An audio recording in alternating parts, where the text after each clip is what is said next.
ये भी एक प्रोटेक्टिव लेयर है। और यहाँ पे आपको छोटे छोटे ग्रैन्यूल्स नजर आ रहे हैं जिसे हम कहते हैं कॉर्टिकल ग्रैन्यूल्स। कॉर्टिकल ग्रैन्यूल्स जैसे ही एक स्पर्म ने एंट्री करी, फिर ये कॉर्टिकल ग्रैन्यूल्स जो है इसमें बहुत सारे एंजाइम्स भरे हुए होते हैं, ये अपना एंजाइम से सिक्रीट करने लगती है और इसकी वजह से एक ऐसी कंडीशन बन जाती है कि फिर दूसरा स्पर्म जो है वो एंट्री नहीं कर पाता है। रेगुलेट्स टेम्परेचर, ये टेम्परेचर को जो है ना वो कंट्रोल करने का काम करता है, बॉडी टेम्परेचर से लो करके रखता है ताकि अच्छे से स्पर्म सेल्स का प्रोडक्शन हो सके। एक यहाँ से डिवाइड करते करते एम्ब्रियो का फॉर्मेशन हुआ, अब ये इंटर करेगा इस यूटेरस में। अब यूटेरस में इंटर करते ही एक बहुत ही इंटरेस्टिंग सा फिनोमेना यहाँ पे होता है। लुक एट दिस, इस स्ट्रक्चर में आपको देखने को मिलेगा। कहा जाता है ओरल कंट्रासेप्टिव्स। इसमें क्या होता है, कुछ पिल्स ओरली लिया जाता है। इस पिल्स में कुछ ऐसे हॉर्मोन्स होते हैं जो कि हमारी बॉडी में जो हार्मोन प्रोड्यूस हो रहा है उसके हार्मोनल बैलेंस को चेंज कर देते हैं। अगर कोई वुमेन कॉपर टी का यूज कर रही है तो क्या वो एसटीडीज को भी रोकने में हेल्पफुल है या नहीं है? तो फ्रेंड्स हमेशा याद रखेंगे, contraceptive pills,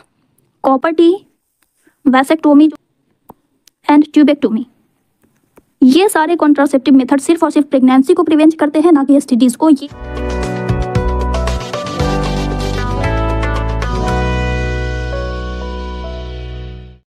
hello everyone, welcome back to science of the session. तो फ्रेंड्स आज हम लोग इस चैप्टर का, दैट इज चैप्टर 7 है ना, हाउ डू ऑर्गेनिज्म रिप्रोड्यूस, ये हम लोग डिस्कस कर रहे हैं। तो आज हम लोग लास्ट टॉपिक को यहाँ पे डिस्कस करेंगे, इसी के साथ हमारा ये चैप्टर कंप्लीट हो जाएगा। That is sexual reproduction in human beings. ठीक है, इसके बाद रिप्रोडक्टिव हेल्थ का जो टॉपिक है वो भी हम लोग इसी में कवर अप करेंगे। और इसके बाद जो इन टेक्स्ट क्वेश्चंस दिए हुए हैं पेज नंबर 126 में 5 क्वेश्चंस दिए हुए हैं, तो वो भी हम लोग इसमें कवर अप कर लेंगे। इसके साथ हम लोगों का ये चैप्टर कंप्लीट हो जाएगा। ठीक है, तो इससे पहले हम लोगों ने देखा था कि प्लांट्स में किस तरह से सेक्सुअल रिप्रोडक्शन होता है।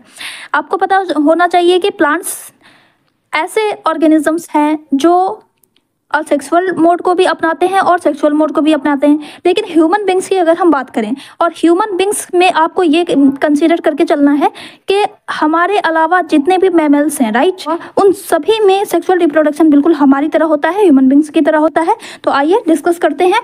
तो फ्रेंड्स हम सभी को पता है कि जैसे जैसे हम बड़े होते जाते हैं हमारे अंदर कई सारी चेंजेस होते रहते हैं, राइट। लाइक हमारी हाइट जो है वो हाइट हमारी इंक्रीज होती जाती है धीरे धीरे, है ना। फिर इसके साथ साथ हमारा जो मिल्क टीथ होता है वो टूटने लगता है, मिल्क टीथ टूट करके विजडम टीथ आना शुरू हो जाता है। तो ये सारे चेंजेस जो है क्या है, ये ग्रोथ को दिखा रहे हैं, है ना। ये इसे हम क्या कंसिडर करते हैं, ये एक नॉर्मल ग्रोथ है, नॉर्मल बड़ी ग्रोथ है। बट जैसे ही हम अपने टीन एज में पहुंचते हैं, टीन एज का क्या मतलब है, मतलब कि जिस एज में, है ना, जिस नंबर में टीन लगा हुआ होता है उस एज को, यानी कि 13, 12 में तो टीन नहीं लगा हुआ है, 13 से लेकर के 19 तक की जो एज होती है उसको टीन एज कहते हैं। तो जब हम अपने टीन एज में पहुंचते हैं, 13 ईयर से 19 ईयर्स वाली जो एज होती है, उस एज में ढेर सारे चेंजेस होते हैं हमारी बॉडी में। जैसे कि हमारी बॉडी का जो अपीयरेंस है ना, यानी कि उसका स्ट्रक्चर, उसमें चेंजिंग होने लगती है, नए नए फीचर्स अपीयर होने लगते हैं। इनमें से कुछ चेंजेस ऐसे होते हैं जो गर्ल्स एंड बॉयज़ दोनों में सिमिलर होते हैं, है ना, एक जैसे होते हैं। जैसे कि आर्मपिट्स में हेयर ग्रोथ हो जाती है, हमारे हाथ पैर में थिन हेयर्स ग्रो करने लग जाते हैं, हमारा जो फेस है वो ऑयली होने लगता है, उस पर पिंपल्स आना शुरू हो जाते हैं। तो ये सारे जो चेंजेस हैं वो गर्ल्स एंड बॉयज़ दोनों में कॉमन होते हैं, है ना।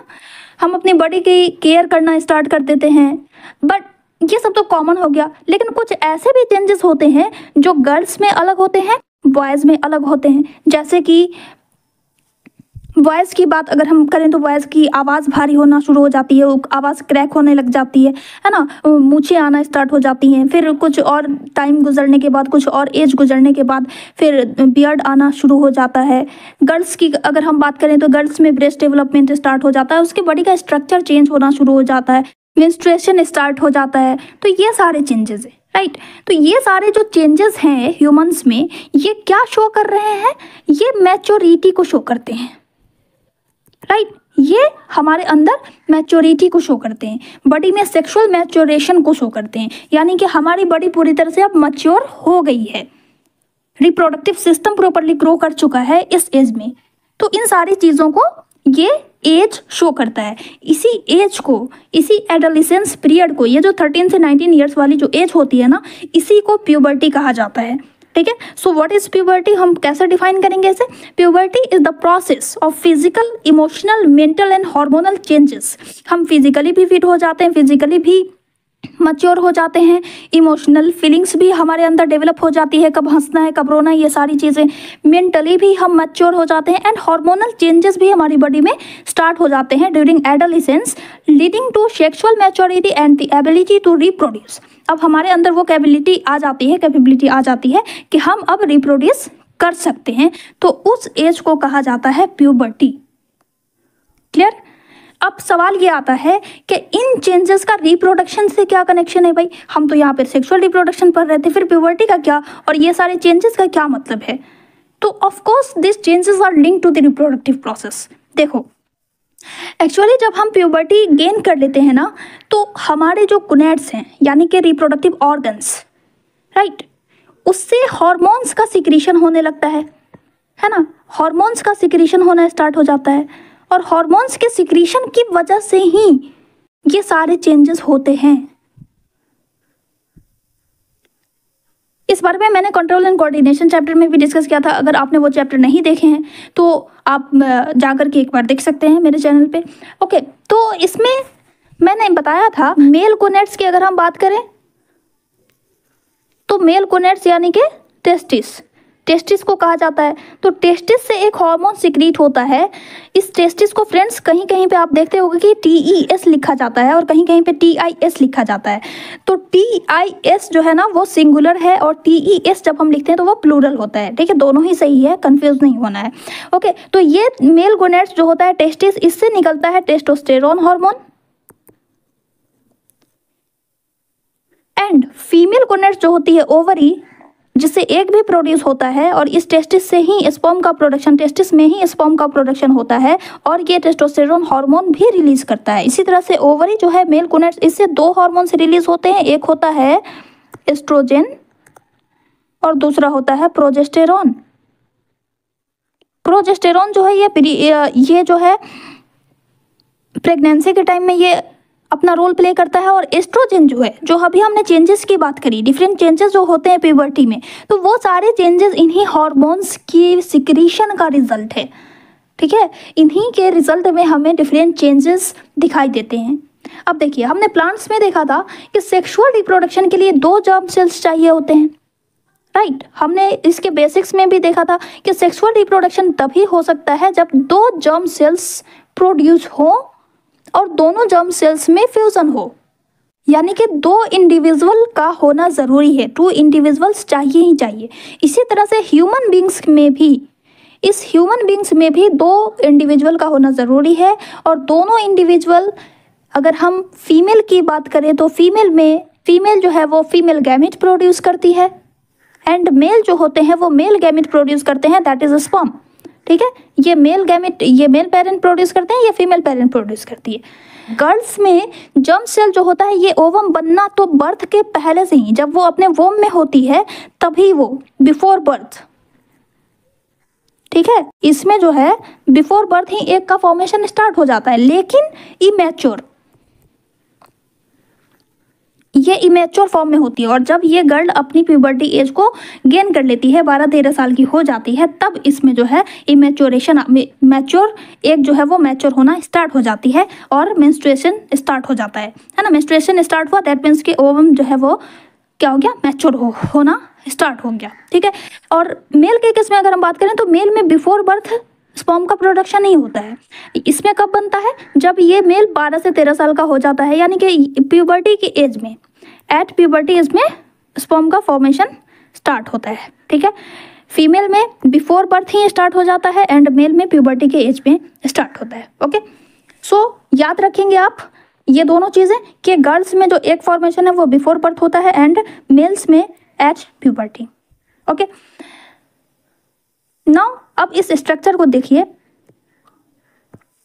ये है ये इसका न्यूक्लियस है, ये इसकी प्रोटेक्टिव लेयर दिख रही है कोरोना रेडिएटा, और इसके बाद वाली ये भी एक प्रोटेक्टिव लेयर है। और यहाँ पे आपको छोटे छोटे ग्रैन्यूल्स नजर आ रहे हैं जिसे हम कहते हैं कॉर्टिकल ग्रैन्यूल्स, कॉर्टिकल ग्रैन्यूल्स, ठीक है। और इसमें साइटोप्लाज्म भरा हुआ होता है। तो ये कॉर्टिकल ग्रैन्यूल्स क्या करते हैं कि आप देखो, स्पर्म तो बहुत सारे एक बार में इंटर करते हैं फर्टिलाइजेशन के लिए।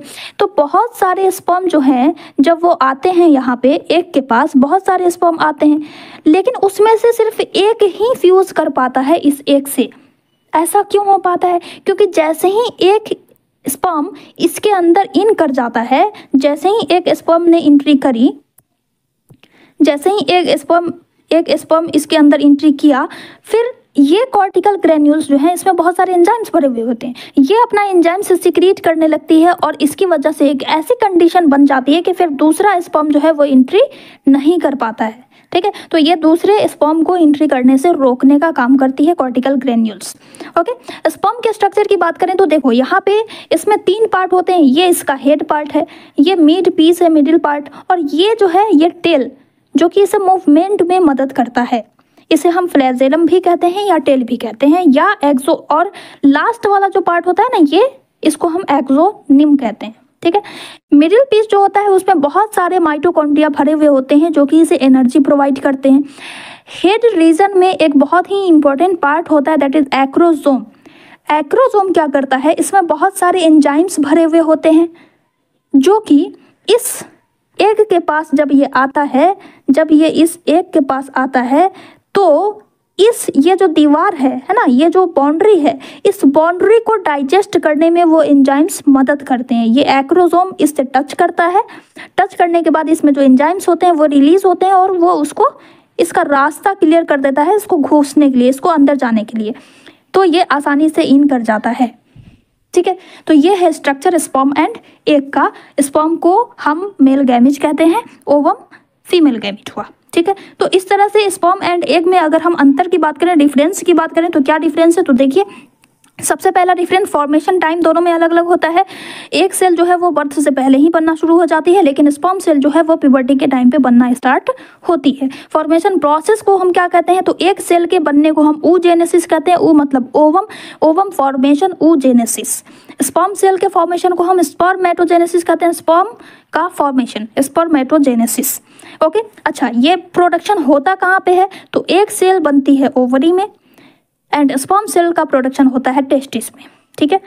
साइज की अगर हम बात करें तो एक सेल लार्जर होता है। लुक एट दिस, ये लार्जर होता है क्योंकि इसको एक जगह पे बैठे रहना है ना, और यहाँ पे इन करना है, किसको इन करना है? इस स्पर्म सेल को, तो इसलिए।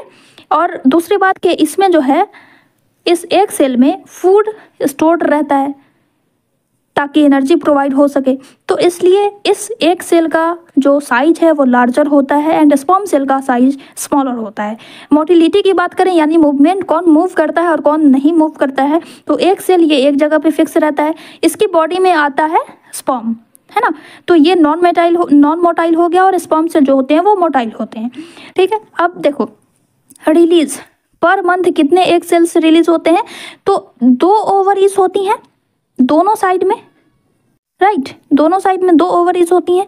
तो एक मंथ में इस ओवरी से सिर्फ और सिर्फ एक मैच्योर एग रिलीज होता है, तो दूसरे मंथ में इस दूसरी वाली ओवरी से रिलीज होता है।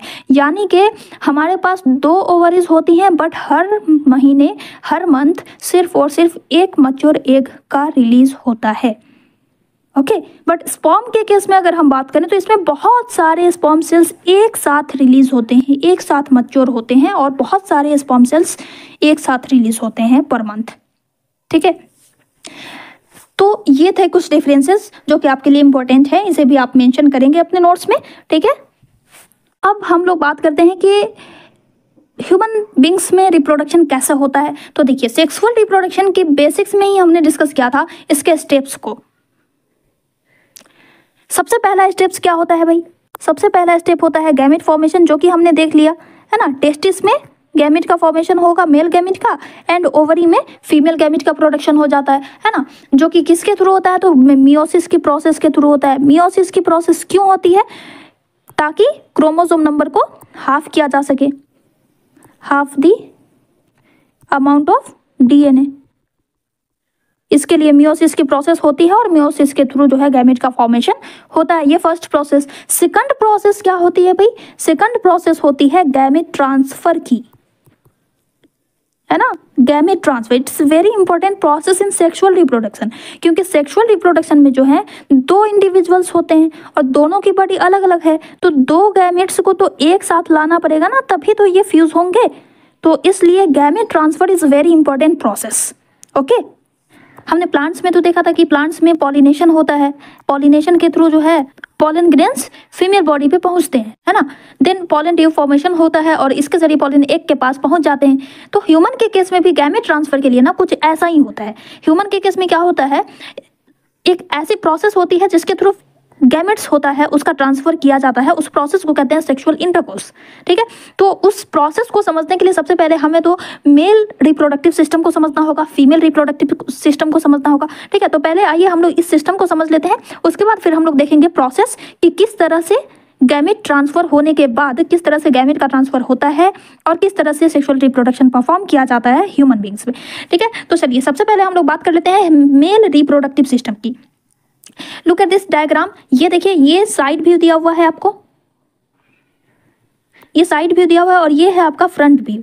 जब हम सामने से अगर देखेंगे तो हमें कुछ इस तरह का स्ट्रक्चर दिखाई देगा, और जब हम साइड व्यू, है ना, आप अगर इस साइड में इस तरफ मुंह करके खड़े हुए हो तो ये इस तरह का लुक दिखेगा आपको, है ना। तो इसमें हमको क्या दिखाई दे रहा है, हमें इसमें दो पोर्शंस देखने को मिल रहे हैं। एक तो ये वाला पार्ट दिख रहा है, ये वाला पार्ट, राइट, जो कि इसमें यहाँ पे ये है इस तरह से, ये एक लूज स्किन से इस तरह से कनेक्टेड होता है, इस तरह से पीछे की तरफ ये वाला पोर्शन जो है वो आगे की तरफ है फ्रंट साइड में, और ये जो है ये पोर्शन ये इस तरह से पीछे की तरफ ऐसे होता है ना, पीछे की तरफ, ठीक है। तो दो पोर्शन हमें दिखाई दे रहे हैं, एक तो कि ये वाला पोर्शन और दूसरा पोर्शन ये वाला, इसमें भी ये वाला पोर्शन एक पोर्शन और एक ये वाला पोर्शन, राइट। तो पहले हम इस स्ट्रक्चर को आइए समझ लेते हैं कि ये क्या है। तो देखो, ये स्ट्रक्चर अगर हम यहाँ पे बनाएं तो ये कुछ इस तरह का स्ट्रक्चर है, इस तरह से, जिसमें कि दो स्ट्रक्चर कुछ इस तरह से प्रेजेंट होते हैं, बिल्कुल सटे हुए, है ना। दोनों अलग अलग होते हैं लेकिन ये इस तरह से होते हैं। तो ये जो थैली है, ये जो बैग लाइक स्ट्रक्चर है, ये जो लूज स्किन का पाउच दिख रहा है, इसको हम कहते हैं स्क्रोटम, इसको कहा जाता है स्क्रोटम। एंड ये जो दो एक जैसा स्ट्रक्चर दिख रहा है, इसको कहते हैं टेस्टिस। बिकॉज यहाँ पे दो है, वन पेयर में प्रेजेंट है, तो इसलिए हम टेस्टिस TES लिखेंगे। और अगर हमें सिंगल लिखना होता है तो हम लिखते हैं TES, ओके, TES, ठीक है। अब देखिए, मेल बॉडी में one pair of testis present होते हैं, जो कि एक लूज स्किन जैसे पाउच से घिरे हुए होते हैं, इससे कवर्ड होते हैं। इस पाउच लाइक स्ट्रक्चर को कहा जाता है स्क्रोटम। अब ये जो टेस्टिस है, इसके दो फंक्शंस होते हैं। ये जो टेस्टिस है ना, ये जो यहाँ पे इस स्ट्रक्चर में देखिए, ये स्क्रोटम है आपका, ठीक है। और ये जो स्ट्रक्चर दिख रहा है, ये सिर्फ एक नजर आ रहा है यहाँ पे, राइट। ये कुछ इस तरह का, दूसरे साइड में भी इसी तरह का ऐसे होता है ना, ऐसे और ऐसे, ठीक है। तो इस टेस्टिस का क्या फंक्शन है? इसके दो फंक्शंस होते हैं। हमने कंट्रोल एंड कोऑर्डिनेशन में क्या देखा था कि टेस्टिस जो कि एक गोनेड है, इसको क्या कहते हैं? मेल गोनेड, है ना। टेस्टिस इज मेल गोनेड, जो कि दो फंक्शन परफॉर्म करता है। फर्स्ट फंक्शन हमने देखा था कंट्रोल एंड कोऑर्डिनेशन में, इससे एक हार्मोन्स का सिक्रीशन होता है, दैट इज टेस्टोस्टेरोन। उस टेस्टोस्टेरोन को उस टेस्टोस्टेरोन को प्रोड्यूस करने का काम भी इसी टेस्टिस का होता है, और दूसरा काम स्पर्म फॉर्मेशन का भी इसी का होता है। लेकिन अब ये कौन कौन से फंक्शन, इन दोनों फंक्शंस के लिए इस टेस्टिस में दो सेपरेट स्ट्रक्चर होते हैं। टेस्टोस्टेरोन जो है वो लेटिक सेल्स पाया जाता है इसमें, लेटिक सेल्स, ठीक है। लेटिक सेल्स, ये लेटिक सेल्स जो है वो मेल सेक्स हार्मोन का प्रोडक्शन करती है, मेल सेक्स हार्मोन का, दैट इज टेस्टोस्टेरोन, ओके। ये एक स्ट्रक्चर हो गया आपको, हम किसकी बात कर रहे हैं? टेस्टिस की। टेस्टिस में दो तरह के स्ट्रक्चर होते हैं, एक हो गया लेटिक सेल, दूसरा होता है इसमें सेमिनिफेरस ट्यूब्यूल्स। इसमें छोटे छोटे इस तरह से ट्यूब्यूल्स पाए जाते हैं जिसके अंदर स्पर्म का प्रोडक्शन होता है। तो इन स्ट्रक्चर को कहा जाता है सेमिनिफेरस ट्यूब्यूल्स। सेमिनिफेरस ट्यूब्यूल्स ये क्या करती है? It produces sperms, sperm cells. और किस तरह का स्पर्म सेल? तो इमेच्योर स्पर्म सेल्स का प्रोडक्शन यहाँ पे हो जाता है। अब ये स्क्रोटम का क्या काम है यहाँ पे?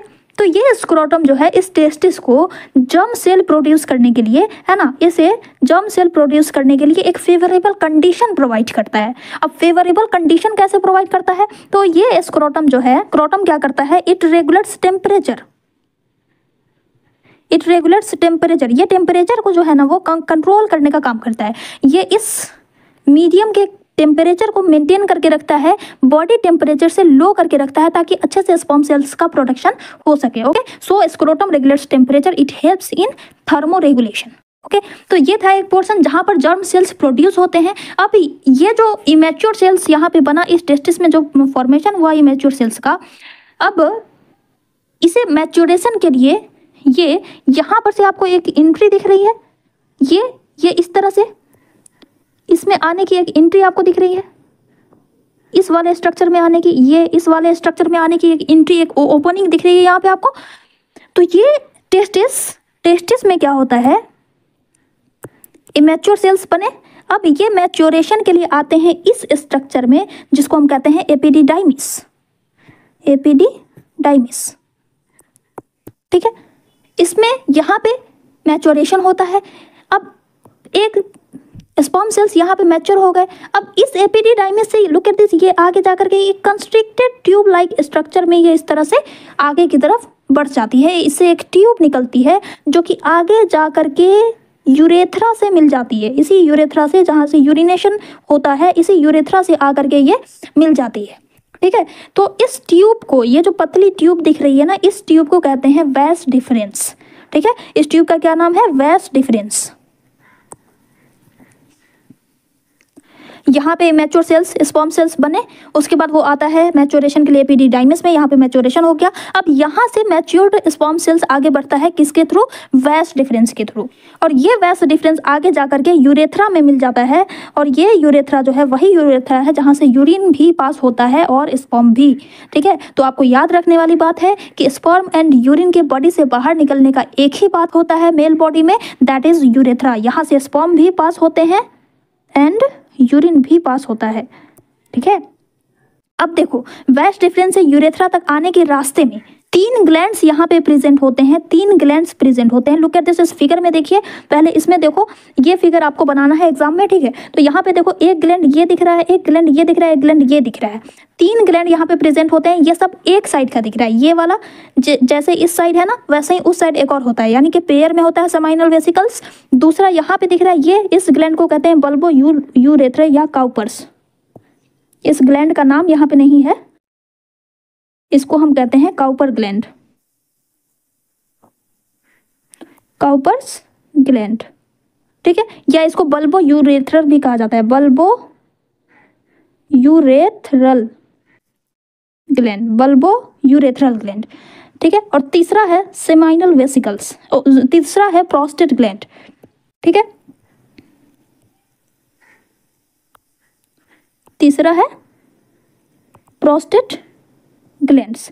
ये तीनों ग्लैंड्स क्या करते हैं? ये फ्लूइड्स सिक्रीट करते हैं, कुछ फ्लूइड्स का सिक्रीशन करते हैं। वो फ्लूइड्स यहाँ से जो स्पर्म सेल्स आ रहा है, उस स्पर्म सेल्स में ये फ्लूइड जो है मिक्स हो जाता है। अब जैसे ही यहाँ पे स्पर्म सेल पहुंचा, यहाँ से आया, जैसे ही यहाँ पे पहुंचता है, ये तीनों ग्लैंड्स जो है वो अपना सिक्रीशंस करते हैं और वो मिक्स हो जाते हैं इनके साथ, ताकि इसके ट्रांसपोर्ट में ईजी हो, है ना। स्पर्म सेल्स जो है वो इस फ्लूइड के साथ मिक्स हो जाता है, तब हम इसी मिक्सचर को कहते हैं सीमेन। ठीक है, तो ओवरऑल हमने क्या देखा कि टेस्टिस से इमेच्योर सेल्स निकला, इमेच्योर स्पर्म, ये बढ़ता है एपिडिडाइमिस में, जहां पे इसका मैच्योरेशन होता है। अब यहां से वैस डिफरेंस इसको कैच करता है। वैस डिफरेंस के बाद यहां पे क्या होता है, ये तीनों ग्लैंड्स के फ्लूइड मिलते हैं, इसमें स्पर्म में फ्लूइड्स मिल जाता है, और ये अब आगे कैसे किस फॉर्म में बढ़ेगा? सीमेन के फॉर्म में। तो इसी सीमेन के फॉर्म में ये यूरेथ्रा में जाता है और फिर यूरेथ्रा से ये बाहर फॉर इजैकुलेशन के लिए ये बाहर जाता है, यानी कि ये एक के साथ फर्टिलाइज होने के लिए इजैकुलेट होता है, फीमेल बॉडी में इंटर करता है यहाँ से बाहर निकलने के बाद। अब ये फ्लूइड क्या करता है, एक तो कि इस स्पर्म के साथ मिल जाता है, तो स्पर्म जो है अब फ्लूइड में है, तो फ्लूइड में कोई भी चीज़ होती है तो उसको फ्लो करने में आसानी होती है ना। तो ये फ्लूइड का क्या काम है, यहाँ पे क्या रोल प्ले कर रहा है ये फ्लूइड्स, तो यहाँ पे ये जो फ्लूइड्स है ये दो रोल प्ले करता है। एक तो कि ये ट्रांसपोर्टेशन को ईजी बनाता है, ट्रांसपोर्ट को, स्पर्म के ट्रांसपोर्ट को ईजी बनाता है, और दूसरा ये इसको न्यूट्रिशन भी प्रोवाइड करता है। ठीक है, ये दोनों पॉइंट इंपॉर्टेंट है, आप नोट करेंगे। इट प्रोवाइड्स न्यूट्रिशन ऑल्सो, ये न्यूट्रिशन भी प्रोवाइड करता है। यहाँ तक क्लियर है। अब जैसा कि हमने प्लांट्स में देखा था कि पॉलेंस को ओव्यूल्स तक पहुँचने के लिए वहाँ पे क्या होता है भाई, पॉलन ट्यूब का फॉर्मेशन होता है, राइट, पॉलन ट्यूब का फॉर्मेशन होता है,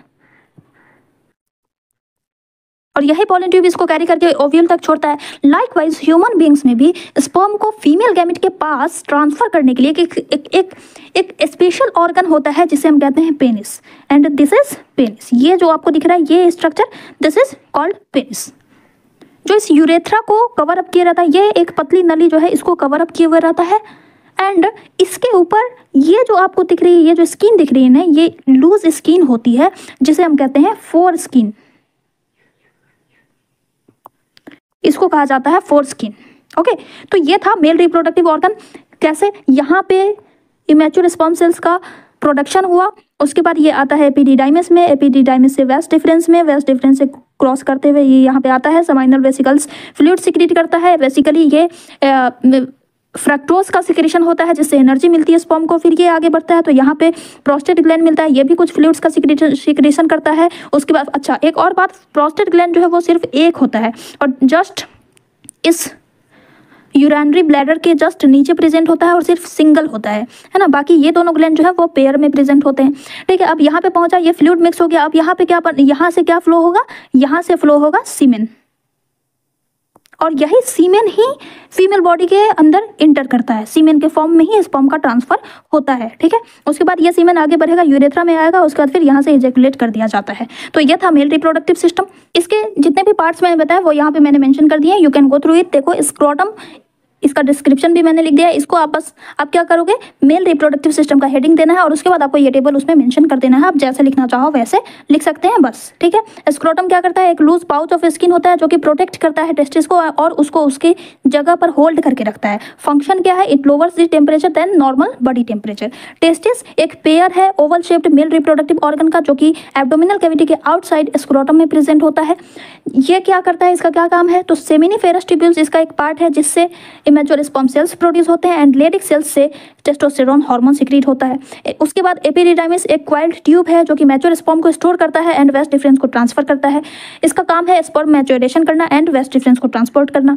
वेस्ट डिफरेंस का काम है, वेस्ट डिफरेंस क्या होता है, एक वेरी थिन लॉन्ग ट्यूब होता है जो कि एपिडिडाइमिस को यूरेथ्रा से कनेक्ट करता है। It carries sperm from epididymis and transfer to the urethra for ejaculation के लिए यूरेथ्रा को ट्रांसफर करता है। Seminal vesicles a pair of gland located in the pelvis region होता है, एब्डोमेन के नीचे वाला जो रीजन होता है उसको पेल्विस रीजन कहते हैं, वहां पे लोकेटेड होता है and just behind the prostate gland. ठीक है, ये एक फ्लूइड का सिक्रेशन करता है जो कि एनर्जी प्रोवाइड करती है स्पर्म को। इसके बाद प्रोस्टेट ग्लैंड एक ग्लैंड है, ये सिर्फ एक ग्लैंड है जो कि यूरिनरी ब्लैडर के जस्ट नीचे प्रेजेंट होता है। It produces fluids that contains enzymes, इसमें एंजाइम्स और हार्मोन्स दोनों होते हैं जो कि स्पर्म सेल्स को मूव करने में हेल्प करते हैं। इसके अलावा ये एक मैकेनिकल स्विच की तरह भी काम करता है बिटवीन यूरिनेशन एंड इजैकुलेशन।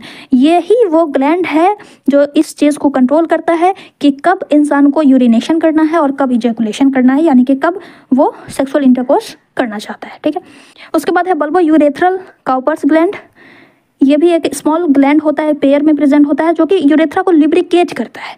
इसमें से कुछ ऐसे विस्कस फ्लूइड सिक्रीट होते हैं जो कि देखो यूरेथ्रा में क्या होता है, उसी में यूरिन का सिक्रीशन होता है तो वो हमेशा एसिडिक बना हुआ रहता है, तो उसकी एसिडिटी को न्यूट्रलाइज करने का काम करती है ये फ्लूइड जो बल्बो यूरेथ्रल ग्लैंड से सिक्रीट होती है। ठीक है, तो इस एसिडिटी को न्यूट्रलाइज करके ये स्पर्म के लायक फेवरेबल कंडीशन प्रोवाइड करती है। ओके, उसके बाद यूरेथ्रा एक हॉलो ट्यूब है जो कि ब्लैडर को आउटसाइड द बॉडी से कनेक्ट करता है। It carries sperm during ejaculation and allows urine to leave the body. Penis एक मेल सेक्स ऑर्गन है जो कि यूरिनेशन एंड सेक्सुअल इंटरकोर्स के लिए यूज किया जाता है। ये क्या करता है? It deposit sperm into the vagina of the female during ejaculation.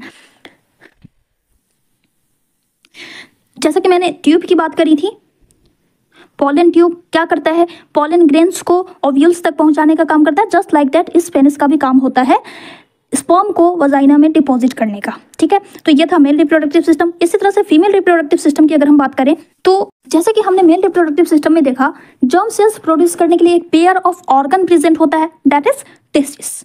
वैसे ही फीमेल में भी फीमेल रिप्रोडक्टिव सेल्स प्रोड्यूस करने के लिए, यानी कि फीमेल गैमेट प्रोड्यूस करने के लिए एक पेयर ऑफ ऑर्गन प्रेजेंट होता है, दैट इज ओवरीज। ये भी वन पेयर में प्रेजेंट होता है, one pair of ovaries, one pair of ovaries, एक इधर इस साइड में लेफ्ट साइड में और एक राइट साइड में। इसके भी दो फंक्शंस होते हैं। एक फंक्शन होता है to produce germ cells that is egg cells, जिसको हम ओवम भी कहते हैं। और दूसरा फंक्शन जो कि हमने कंट्रोल एंड कोऑर्डिनेशन में ही देख लिया था, बिकॉज इसी को तो कहते हैं गोनेड्स, राइट। रिप्रोडक्टिव ऑर्गन्स को ही गोनेड्स कहा जाता है। तो गोनेड्स ग्लैंड में भी काउंट किए जाते हैं। क्यों? क्योंकि इससे हार्मोन्स का भी सिक्रीशन होता है।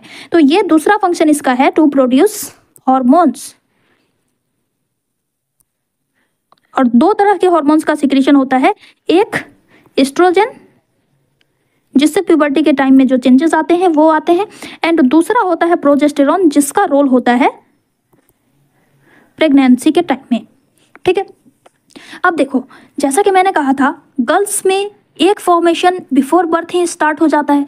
तो जब वो जन्म लेती है तो उसकी ओवरीज में ऑलरेडी बहुत सारे एग्स प्रोड्यूस हो रहे होते हैं, बहुत सारे एग्स हो रहे होते हैं, प्रेजेंट होते हैं। लेकिन जब प्यूबर्टी आती है, तब जब गर्ल मैच्योर हो जाती है, तब जाकर के हर मंथ पर मंथ जो है एक एग ओवरी से रिलीज होता है, वन पर मंथ, सिर्फ वन। अगर इस मंथ इस वाली एग से, इस वाली ओवरी से एक एग रिलीज हो रहा है तो दूसरे मंथ इस वाली से होगा। ऐसा नहीं है कि साथ साथ एक एक, नहीं, बारी बारी से। ठीक है, यहाँ पे हमने देखा कि मेल रिप्रोडक्टिव सिस्टम में मेल जर्म सेल्स प्रोड्यूस हो चुके हैं। यहाँ पे इस ओवरी में फीमेल जर्म सेल्स यानी कि एग सेल्स का फॉर्मेशन हो गया है। अब इस एग को फर्टिलाइजेशन साइट पर पहुंचना है जहाँ पर स्पर्म्स फ्यूज करेगा इससे, राइट। तो इस एग को, यहाँ पे एग का फॉर्मेशन हो गया। अब इस एग को कैरी करती है एक थिन ट्यूब जिसे हम कहते हैं फैलोपियन ट्यूब। ये ट्यूब दिख रहा है आपको, ये tube, this is fallopian tube, this is called fallopian tube. दोनों ओवरी से एक एक ट्यूब निकलती है और आगे जाकर के एक बैग लाइक स्ट्रक्चर से मिल जाती है जिसको हम कहते हैं यूटेरस। ये क्या है? यूटेरस। ठीक है, ये यूटेरस है।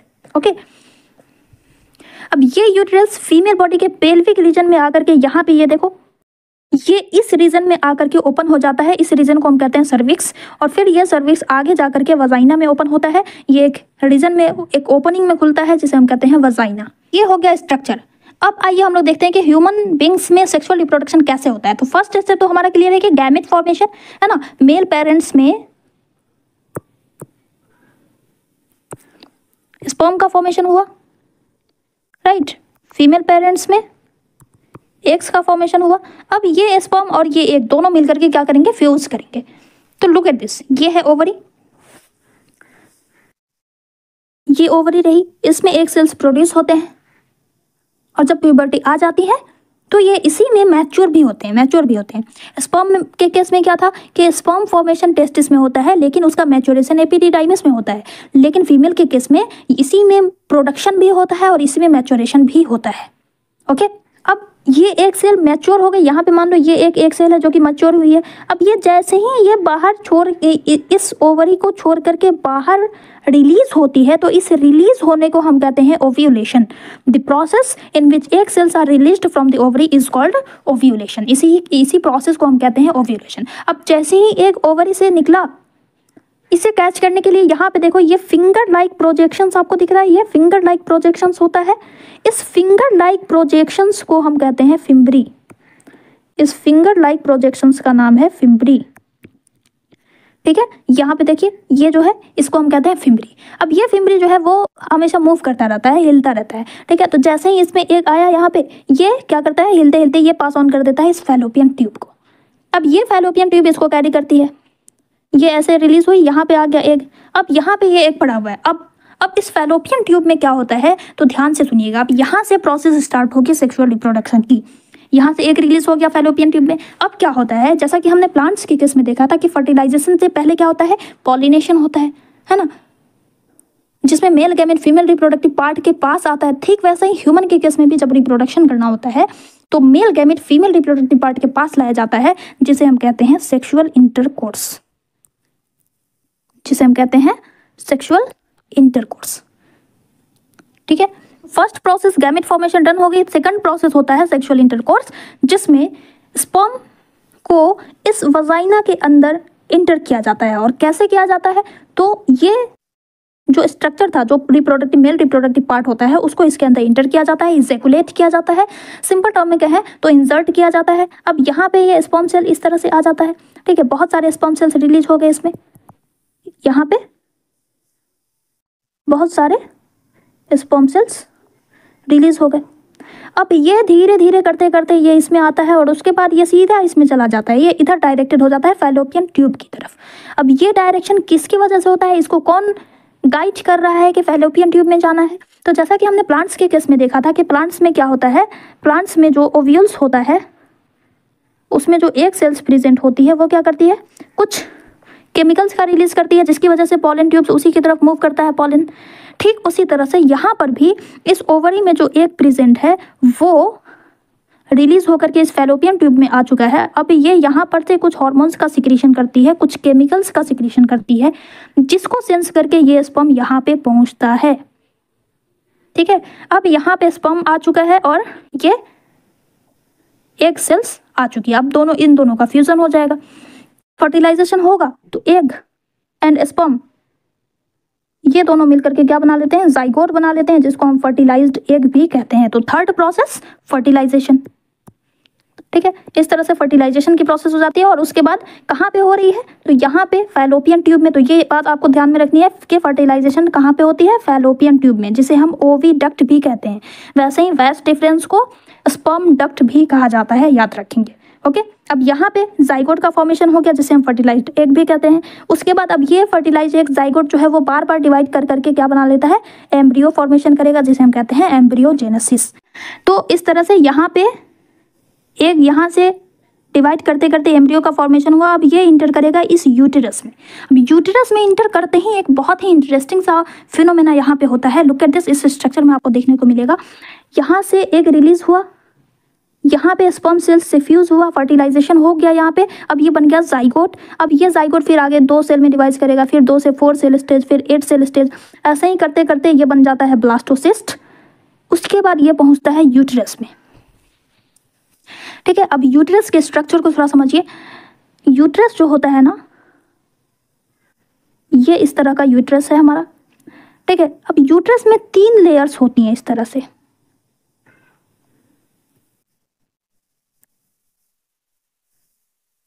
ये 3 लेयर्स होती हैं यूटेरस में। सबसे अंदर वाली जो लेयर्स है उसको हम कहते हैं एंडोमेट्रियम।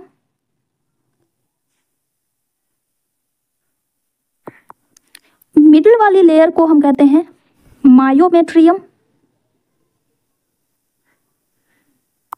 और सबसे बाहर वाली जो लेयर होती है उसको कहते हैं पेरीमेट्रियम। पेरी मतलब बाहर होता है, इसलिए पेरी वर्ड यूज किया गया है, पेरीमेट्रियम। ठीक है, एंडो मतलब अंदर, मायो मतलब बीच में, मिडिल एंड एंडो, पेरी मतलब बाहर। ये 3 लेयर होती है। इसी एंडोमेट्रियम, ये जो अंदर वाली लेयर है ना, इसी लेयर के अंदर आ जाता है ये एम्ब्रियो, इस तरह से इम्प्लांट हो जाता है। ठीक है, ये इसमें आकर के फिक्स हो जाता है। इस प्रोसेस को हम कहते हैं इम्प्लांटेशन। ये एम्ब्रियो क्या होता है, इस एंडोमेट्रियम से आकर के अटैच हो जाता है। इस प्रोसेस को कहा जाता है इम्प्लांटेशन। क्यों ऐसा होता है, क्योंकि इस लेयर में क्या होता है ना, ये इस लेयर में ब्लड वेसल्स, ब्लड कैपिलरीज बिछी हुई होती है, जो कि इस एम्ब्रियो को ग्रो करने के लिए न्यूट्रिशन प्रोवाइड करती है। ये न्यूट्रिशन कैसे प्रोवाइड करती है, तो देखो यहाँ पे देखिए, ये यूटेरस है, राइट। ये है यूटेरस की इनर लाइनिंग, ये वाली जो लाइनिंग आपको दिख रही है, ये एक लेयर है, ये वाली एक लेयर है, फिर बीच में ये वाली लेयर है, और वाइट कलर की जो छोटी पतली सी एकदम लाइनिंग दिख रही है वो अंदर वाली लाइनिंग है। ठीक है, तो ये जो अंदर वाली लाइनिंग होती है एंडोमेट्रियम है, उस एंडोमेट्रियम से धंसा हुआ एक डिस्क होता है इस तरह से। ये एक डिस्क लाइक स्ट्रक्चर होता है जिसे हम कहते हैं प्लेसेंटा। प्लेसेंटा, ठीक है, प्लेसेंटा क्या होता है? तो ये एक टेम्पररी ऑर्गन है जो कि सिर्फ प्रेगनेंसी के टाइम पे ही ये बनता है बॉडी में।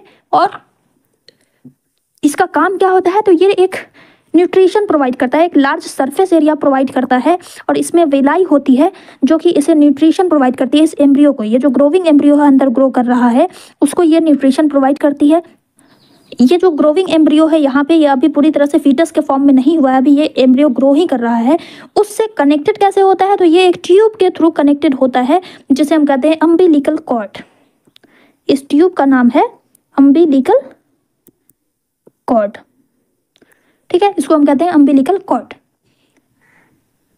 इस प्लेसेंटा के जो एम्ब्रियो वाली साइड है ना, ये जो एम्ब्रियो वाली साइड है, इस साइड, ये वाली साइड जो है, और ये मदर वाली साइड हो गई। ठीक है, तो एम्ब्रियो वाली साइड जो है उसमें विलाई फैला हुआ होता है जो कि, और दूसरे साइड में जो है ये कनेक्टेड होता है, ये प्लेसेंटा कनेक्टेड होता है मदर्स के ब्लड वेसल्स से। ये जो रेड कलर दिख रहा है ना, ये ब्लड वेसल्स से अटैच्ड है।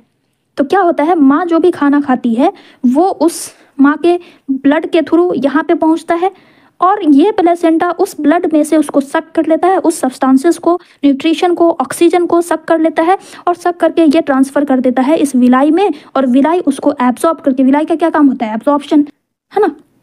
तो विलाई जो है उसको उसमें एब्जॉर्ब करके इस अम्बिलिकल कॉर्ड के थ्रू हमारी जो नाभि होती है उस एम्ब्रियो की नाभि में तक कनेक्टेड होता है, और उसके थ्रू इस बच्चे को, इस ग्रोविंग एम्ब्रियो को, इस ग्रोविंग फिटस को क्या होता है? न्यूट्रिशन मिलता रहता है।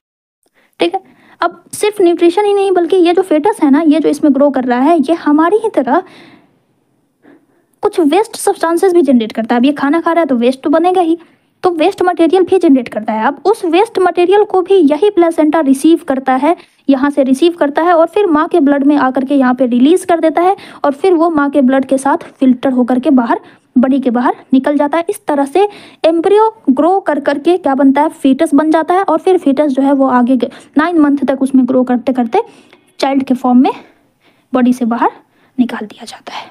उस 9 मंथ के पीरियड को हम जेस्टेशन पीरियड कहते हैं। क्या कहते हैं? Gestation period. ठीक है, 9 मंथ तक जो फीटस ग्रो कर रहा होता है माँ के वोम में, यूटेरस में, that period is called gestation period. ठीक है, अब उसके बाद बच्चा ग्रो कर गया, अब इसी सर्विक्स के थ्रू उसकी डिलीवरी होती है। कैसे होती है? तो यहाँ पे ये जो यूटेरस है ना, इसकी मसल्स में कॉन्ट्रैक्शन होता है, रिदमिक कॉन्ट्रैक्शन। जैसे हम खाना खाते हैं तो हमारे फूड पाइप में कॉन्ट्रैक्शन होता है, पेरिस्टाल्टिक मूवमेंट, वैसा ही कुछ रिदमिक कॉन्ट्रैक्शन होता है यहाँ पे, और बेबी जो है वो बॉडी के बाहर रिलीज हो जाता है। ठीक है, तो प्लेसेंटा का क्या फंक्शन है वो मैंने यहाँ पे सारी चीज़ें मेंशन कर दी हैं। इस तरह से ह्यूमन बींग्स में सेक्सुअल रिप्रोडक्शन होता है। जो भी मैंने बताया वो सारे स्टेप्स मैंने यहाँ पे मेंशन कर दिए हैं। यहाँ पे मैंने प्रीवियस 2 स्लाइड में मैंने यहाँ पे सारे स्टेप्स मेंशन कर दिया। सबसे पहले गैमेट फॉर्मेशन होता है, फिर सेक्सुअल इंटरकोर्स होता है, फर्टिलाइजेशन, देन एम्ब्रियोजेनेसिस होगा, उसके बाद फिटस ग्रो होगा, इम्प्लांटेशन की छोटी सी प्रोसेस होती है। ये मैंने आपके लिए लिखा है, इसे आपको नहीं लिखना है। अगर आप प्रोसेस लिख रहे हो सेक्सुअल रिप्रोडक्शन कैसे होता है मैमल्स में, तो आप यहाँ से लेकर यहाँ तक नहीं लिखेंगे, सिर्फ ये वाली लाइनिंग लिखेंगे। The embryo is implanted in the lining of the uterus where they continue to grow. उसके बाद अब एम्ब्रियो डेवलपमेंट होगा तो फीटस बनेगा एंड देन बर्थ हो जाता है।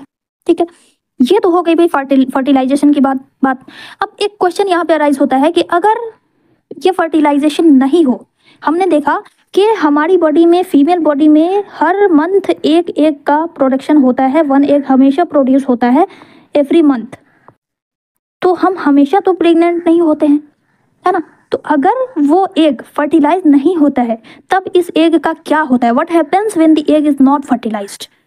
प्यूबर्टी हमारी जब आती है, प्यूबर्टी जब हमें आती है तो एग मैच्योर हो जाते हैं, वो फर्टिलाइजेशन के लायक हो जाते हैं, और हर महीने एक का प्रोडक्शन भी होता है हमारी बॉडी में, वो रिलीज भी होते हैं। तो फिर जब वो फर्टिलाइज नहीं होते तो फिर वो जाते कहाँ हैं, क्या होता है उनका, है ना।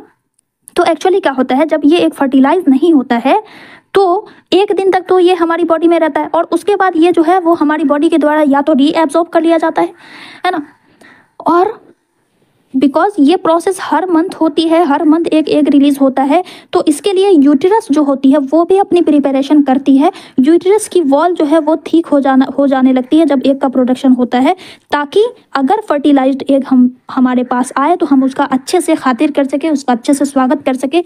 इसलिए यूटेरस भी तैयारी करके रखता है, अपनी वॉल को थिक एंड स्पंजी बनाता है ताकि इस एम्ब्रियो को न्यूट्रिशन प्रोवाइड हो। इसकी वॉल थिक होगी तो इसमें ब्लड वेसल्स होंगी, इसमें न्यूट्रिशन प्रोवाइड हो सकेगा।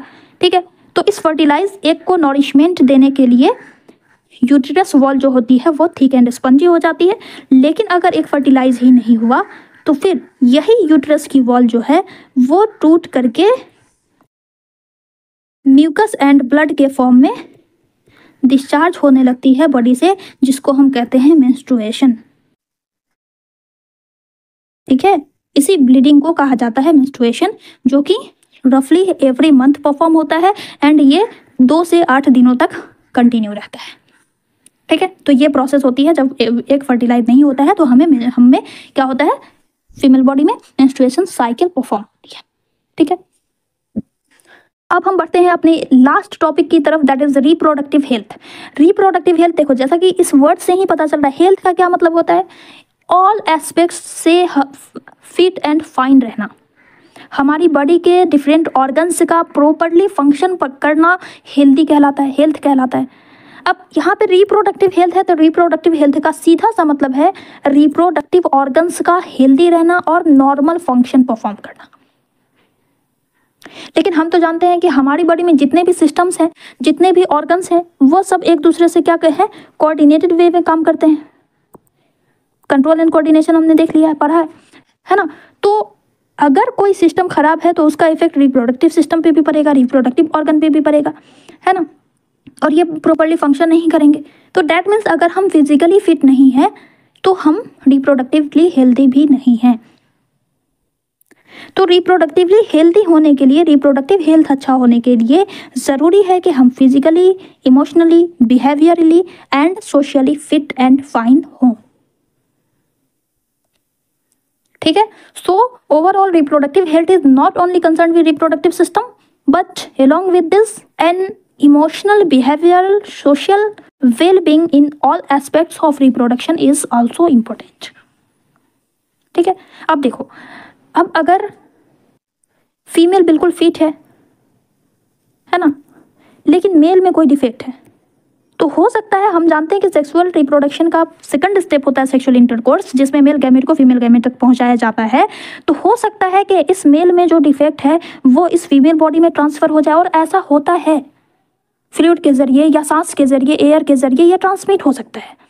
तो इस तरह एक पर्सन से दूसरे पर्सन में डिजीज के ट्रांसमिशन को सेक्सुअल ट्रांसमिशन ऑफ डिजीज कहते हैं। इसको हम क्या कहते हैं, sexual transmission of disease. And इस तरह से जो डिजीज फैलता है उसे हम कहते हैं सेक्सुअली ट्रांसमिटेड डिजीज, STDs।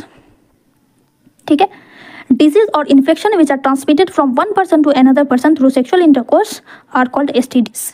अब ये 2 तरह के हो सकते हैं, या तो बैक्टीरिया से फैलने वाले जैसे कि गोनोरिया हो गया, सिफाइलिस हो गया, या फिर वायरस से फैलने वाले हो सकते हैं जैसे कि वॉट्स, HIV, एड्स, ये सब वायरल इन्फेक्शन है ना। तो एक सेफ एंड हेल्दी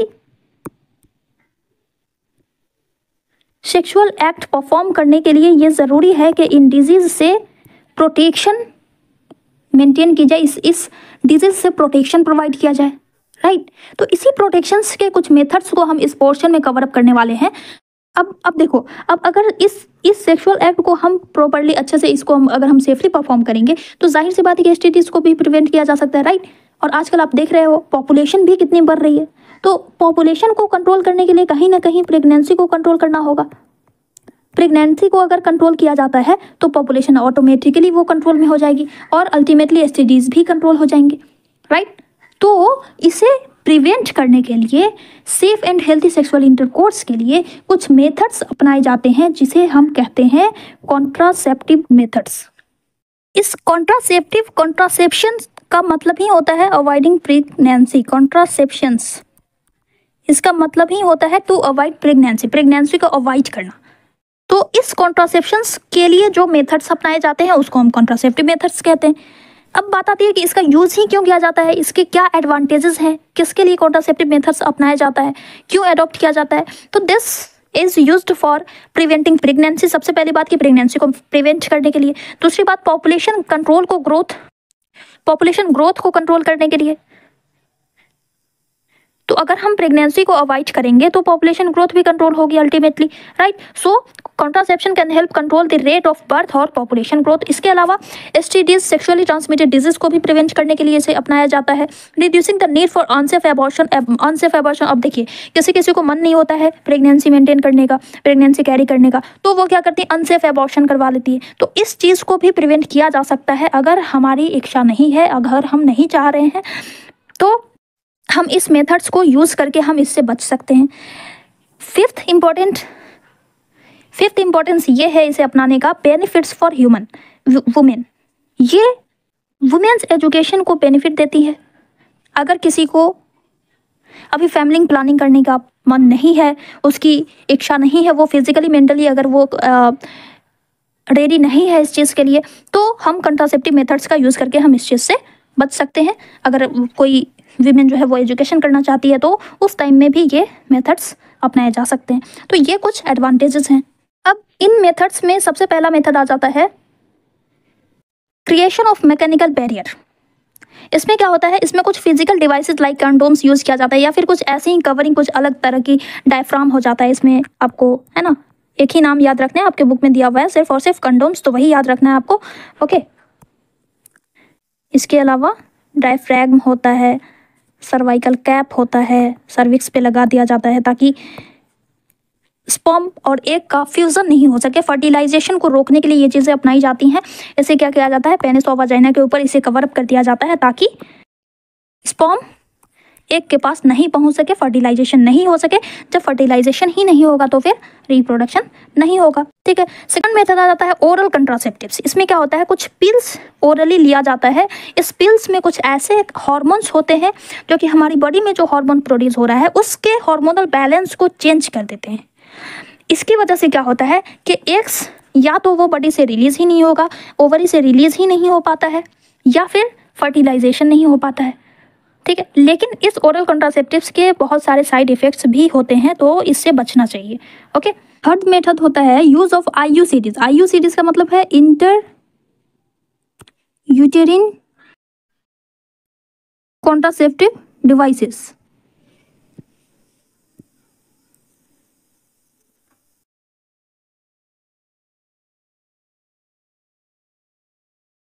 ठीक है, इंट्रा यूटेरिन कॉन्ट्रासेप्टिव डिवाइसेस। इसमें क्या होता है, यूटेरस में, ओके, इंट्रा होगा, इंट्रा यूटेरिन के अंदर एक कॉन्ट्रासेप्टिव डिवाइसेस को इंसर्ट किया जाता है, ठीक है। सर्जन की मदद से, सर्जन की हेल्प से क्या होता है, डॉक्टर्स की हेल्प से इसमें कुछ टी शेप का एक डिवाइस, ये क्या है, डिवाइस है, कॉन्ट्रासेप्टिव डिवाइस, इसमें इंसर्ट किया जाता है ना। ये यूटेरस है, फीमेल के यूटेरस में इंट्रा यूटेरिन कॉन्ट्रासेप्टिव डिवाइसेस आईयूसीडीज उसे इंसर्ट कर दिया जाता है ताकि ये जो फैलोपियन ट्यूब से यूटेरस में एग के आने का जो रास्ता है वो ब्लॉक हो जाए, और फिर यहाँ पे सर्विक्स के यहाँ पे ये रास्ता ब्लॉक हो जाए, जिसकी वजह से स्पर्म इसके अंदर इन नहीं कर पाए और एग भी स्पर्म से मीट नहीं कर पाए, ठीक है। तो इसके लिए लूप या कॉपर टी का यूज़ किया जाता है। लुक एट दिस, ये कॉपर टी है। इसमें क्या होता है, यहाँ पे कॉपर लगा हुआ होता है कि ये जो कॉपर टी होता है ये एक्चुअली इस यूटेरस की जो लाइनिंग है जिसमें एम्ब्रियो इम्प्लांट होता है उसकी लाइनिंग को ही अल्टर कर देता है, जिसकी वजह से एम्ब्रियो इम्प्लांटेशन ही नहीं हो पाता है, ठीक है। तो ये एक्चुअली क्या करता है, एम्ब्रियो इम्प्लांटेशन को रोकता है, एम्ब्रियो इम्प्लांटेशन को रोकता है, ठीक है। फोर्थ एंड लास्ट मेथड होता है जो हम लोगों को पढ़ना है, दैट इज सर्जिकल मेथड। ये भी एक सर्जिकल मेथड है, वो भी सर्जरी के थ्रू किया जाता है, और ये भी एक सर्जिकल मेथड है। इसमें क्या किया जाता है, इसमें मेल के केस में वैसेक्टोमी होती है। वैसेक्टोमी मतलब इसमें क्या किया जाता है, मेल, अब देखो हमने क्या पढ़ा था, हमने देखा था कि मेल में स्पर्म वैस डिफरेंस के थ्रू ये यूटेरस से यूरेथ्रा में जाकर के मिल जाता है और इजैकुलेशन होता है। वैस डिफरेंस ही इसका मेन ट्यूब होता है इस स्पर्म को रिसीव करने वाला, है ना। तो इसमें इसी वैस डिफरेंस को क्या किया जाता है, कट कर दिया जाता है और उसको सील्ड कर दिया जाता है, ठीक है, यहाँ पे टाई अप कर दिया जाता है ताकि यहाँ से स्पर्म बाहर ही नहीं निकल पाए। जब बॉडी से बाहर ही नहीं निकल पाएगा तो फर्टिलाइजेशन ही नहीं होगी।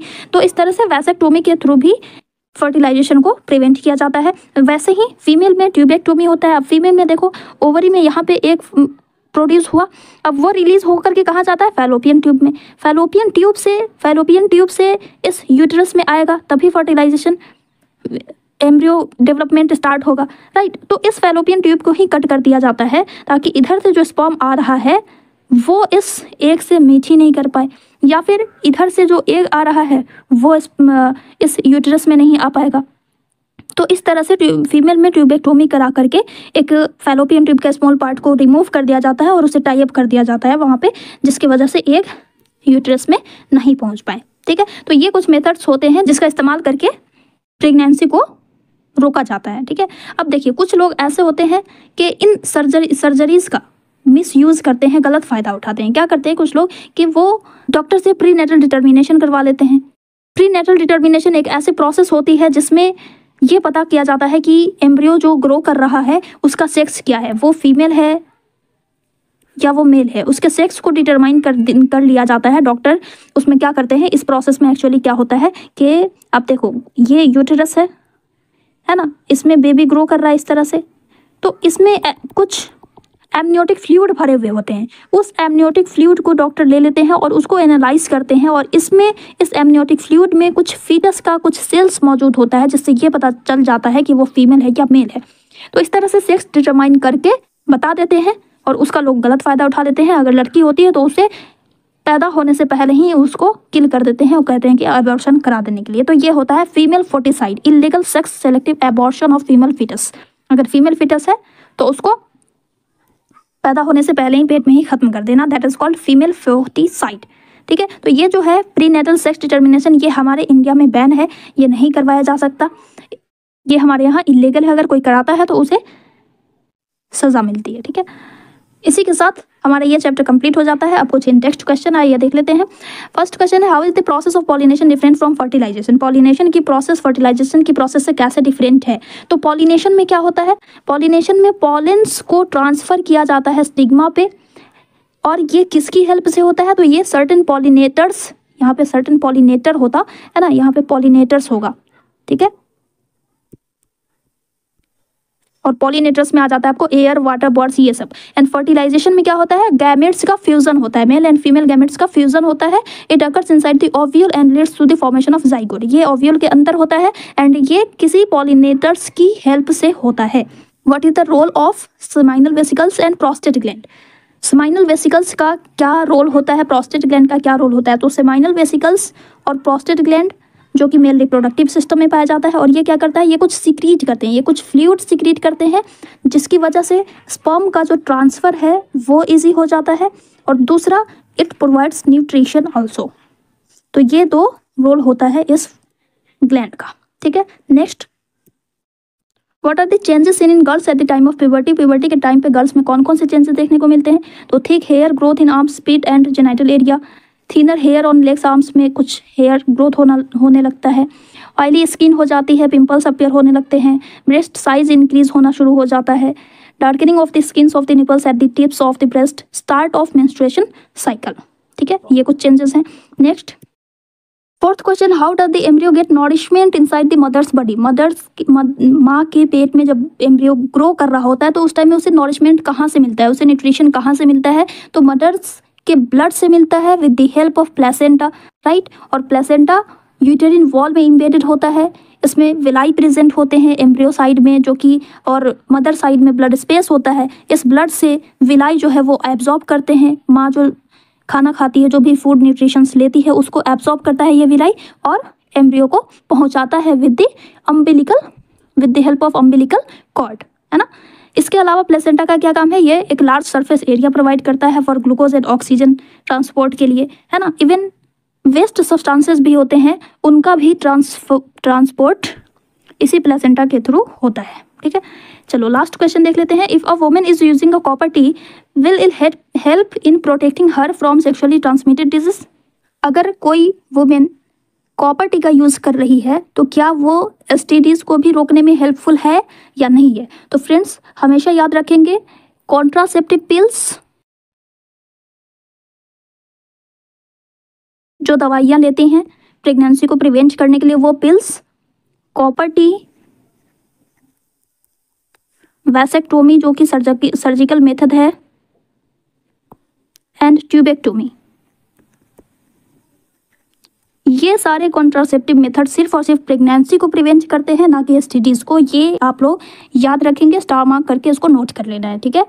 तो यहाँ पे कॉपर टी का पूछा जा रहा है तो आंसर होगा no, using a copper T will not provide a protection from STDs as it does not prevent the semen, क्योंकि ये सीमेन को इंटर करने से नहीं रोक रहा है। ओके, सीमेन तो इंटर करेगा लेकिन सिर्फ फर्टिलाइजेशन नहीं होगा। ओके, तो सीमेन जो जा रहा है तो उसके साथ तो बॉडीली फ्लूइड भी मिक्स हो रहे हैं ना जा करके, तो डिजीज तो ट्रांसमिट हो ही सकते हैं। तो इसलिए डिजीज को फैलने से नहीं रोकता है, सिर्फ प्रेगनेंसी को प्रिवेंट करता है। ओके, तो इसी के साथ हमारा ये सेशन कंप्लीट होता है। चलिए अब हम लोग एनसीईआरटी एक्सरसाइज क्वेश्चंस को देखेंगे। Till then take care, bye.